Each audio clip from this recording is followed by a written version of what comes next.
সারাটা দিন ঘরের ভিতরে আমারই কাজ করতে হইব। মনে হয় এই ঘরের কাজের বুয়াই আমি। আমারে বিয়ে করে বউ নিয়ে আসে না, মনে হয় কাজের বুয়া নিয়ে আসছে। আজকে অফিস থেকে আসুক, মজা বুঝাবো আমি, সব হিসাব নিব আমি অক্ষরে অক্ষরে। কাজ করতে করতে আমার জীবন শেষ হয়ে গেল। আসছে মনে হয়, দেখি।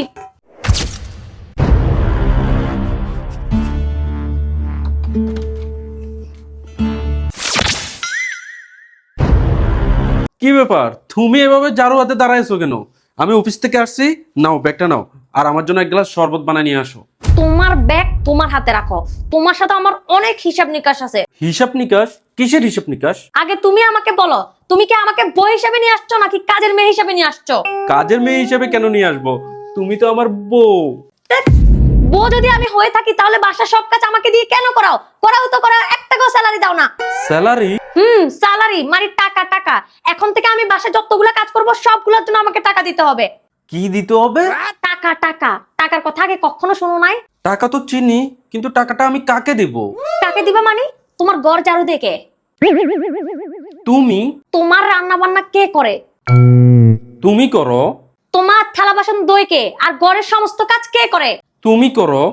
তো টাকাটা কাকে দিবে? তোমার নানুকে? খবরদার, সব জায়গায় নানুকে টেনে নিয়ে আসবা না। 100 বার বলবো, বলে কি করবে? কি করবে? কি করব? কি করবে করো। কি করব? কিছুই করব না। ভাগ্যিস নারীদের গায়ে হাত তোলা কাপুরুষের লক্ষণ, তার জন্য আজকে বেঁচে গেলে, না হয় দেখাইতাম আমি কি করতে পারি। আর তোমার সাথে ফালতু আলাপ করার আমার টাইম নেই, আমি যাচ্ছি। অফিস থেকে আসছি, ক্ষুধা লাগছে, যাও আমার জন্য ভাত বাড়ো। ওরে আমার সুপুরুষ আসছে। মানহা, কই তুমি? ক্ষুধা লাগছে, তাড়াতাড়ি ভাত দাও। ভাত রান্না করি নাই, নিজের আইন দেখাও।